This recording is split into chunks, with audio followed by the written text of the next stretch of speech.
Every time you think that the Tory Lanez, Megan Thee Stallion, that whole situation is done, something else happened. In this video, we're going to talk about a new interview that Tory Lanez just did. Yep, that's right, an interview. And not just an interview with any old body, NBC News. And of course, he's still proclaiming his innocence, or whatever that may be worth, and saying some other things, man. So we're going to play this clip. It's a little over 4 minutes. I guess he ain't giving up. Man. I don't even know what to say about that at this point, but let's get started. I've never been violent towards a woman. I would never hit a woman, let alone shoot a woman. Lanez, whose real name is Daystar Peterson, spoke to NBC News from California Men's Colony, a prison where he's 3 years into a 10-year sentence after being found guilty on 3 felony counts, including assault with a semi-automatic firearm. There is definitely a very big misconception about me that seems to the public as I'm this monster. And I feel like I was catapulted into this poster child for the unprotection of Black women. And it's just so unlike me. And I've never really had a chance to express that, but you can look at my criminal record. I don't have one. I never had one. And I feel like, that connotation that I would do anything of this monstrous proportion is just, it's completely incorrect and it's wrong. Lanez declined to testify during his 2022 trial. Do you regret not taking the stand? I think if I would have taken the stand, the verdict would have definitely been very different. The rapper's legal team filed an appeal, which was denied in November. But his team is continuing to fight, with plans to file multiple appeals next week, this time with the California Supreme Court, in one claiming newly discovered evidence that they weren't provided during Lanez's 2022 trial, including hundreds of pages of medical records for Megan Thee Stallion, whose real name is Megan Pete, which they allege raise questions about the fragments removed from her foot after surgery. His team argues that the fragments were not provided ahead of trial and that this was a violation of due process. And we didn't have that chance. Or perhaps we could have questioned the doctors differently when they were on stand to impeach them, because it does look suspicious. But in the appeal denied in November, the court did address the fragments, ruling that the surgeon's testimony was, quote, more than sufficient to prove great bodily injury on Pete.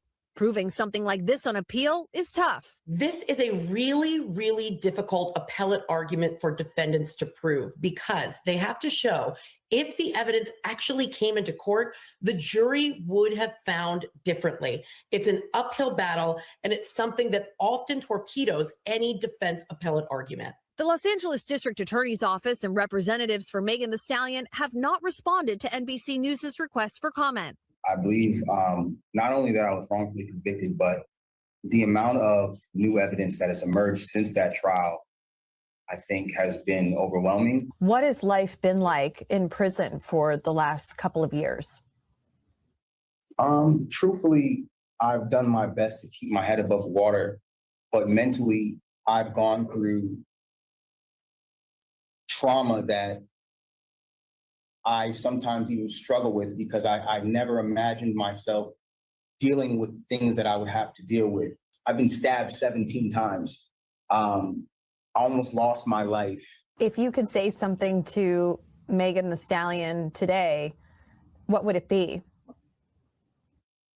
I think that I wouldn't say something directly to her. I would like that moment to happen in person. We've both gone through a lot. There's this connotation that, like, I share this hatred for her, but I don't. I genuinely passed that. I'm at a place of healing in my life. I'm at a place of taking accountability for the things that I did wrong. And when I talk about my case, I don't want it to be taken as me coming at her, because it's not that. I'm just asking for somebody in the system to look at my case and look at the evidence and ask if this was fair.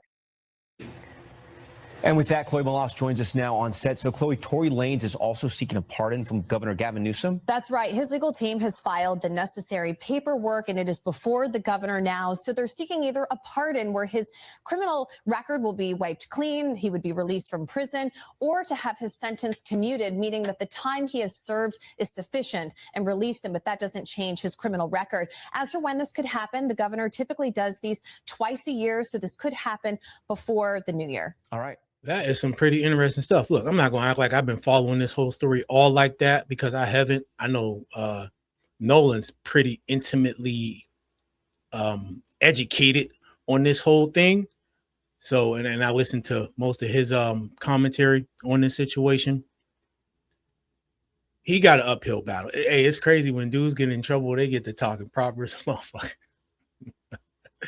That boy don't sound nothing like Tory in them raps, man. He don't sound nothing like that. And of course he gonna say he don't got any ill will towards Megan and all of that. He got to say all that. But the appeals process is difficult, man. And the more you get shot down, the harder it is. Let's see what some of these comments say, though. They ain't gonna let you out, and you know it, bro. Just fucking take it on the chin and come out like Pooh Shiesty.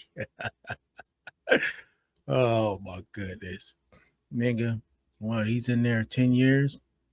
He got every reason to fight for a shorter time. Also, if he's actually innocent, then yeah, I encourage him to fight. But if he knows the truth is darker and he's guilty, yeah, give it up. Bro never took the stand, and now he's saying, I never had the chance to say what I needed to. Dog, he spent a year trolling on Twitter and IG, chopping horse legs. Stop. Yeah, he probably should have took the stand for sure. I would have took the stand. I would have took the stand. If I knew I was innocent, I'm on the stand no matter what. Like, no. If I'm going down, I'm going down. I might as well go down fighting. Shit, tell him my side. Tory is the same guy taunting her after shooting her, cutting up horse legs. Shut the fuck up, please. Should have said it in court. Yeah. I don't respect guys who just can't tell the truth. It's Mr. Tough Guy in the raps, and here they are, copping pleas in real life to garner sympathy in hopes of freedom. That is true. This person said he's been saying the same thing from day one. Whether you believe him or not, he's never changed his story. Don't mean he ain't lying. He shot that lady, and I don't know why the hell he's denying it.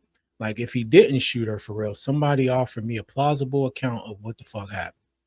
The moment he said, I've never had a criminal record, he lost all credibility. He's been arrested twice, once in 2016 and once again in 2017. I don't mean he got a record, though. Let's see. All right, so let's say in April 2017, Lanez was arrested in Miramar, Florida, during a traffic stop due to an expired dealer's tag. Police found 20 grams of marijuana in his glove box and an unloaded gun in the center console. He faced charges including failure to register a motor vehicle, operating a vehicle without a valid license or insurance, marijuana possession, carrying a concealed firearm. He was released after posting a $1,000 bond. Reports indicate the marijuana possession was non-felony conviction. He also was involved in a riot at a 2016 concert in Midland, Texas, where he encouraged the crowd to, quote, fuck shit up, end quote, leading to multiple arrests and potential legal action from the venue. All right, so he got a couple things. So the fact him saying he ain't really got a record is not true. All right, but I'm in that right there. I just wanted to bring this to y'all real quick. The man's back on TV. It's crazy that he got an NBC interview. Somebody behind the scenes is working as far as trying to get him visibility. I'm not sure it's moving the needle, though. I'm not sure it's moving the needle. Especially, it definitely ain't moving the needle with the courts because he ain't getting no play.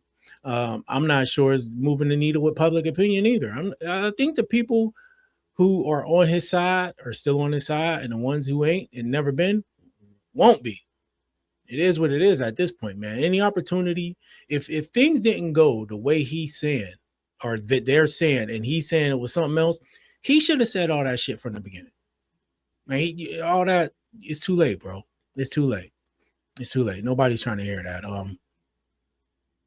But y'all let me know what y'all think about this. Do you think he'll eventually be able to win any of these appeals?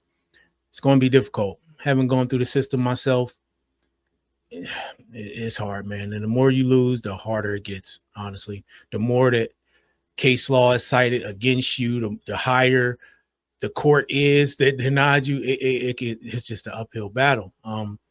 But unless there's some new evidence, and when they say new evidence, that don't always guarantee a judgment in your favor. You know what I mean? But do you think this is just more of his bullshit, or are you one of the ones who think that Tory Lanez should be set free? Let me know in the comments, man. Hit the like button, subscribe to the channel. I'll see y'all in the next one.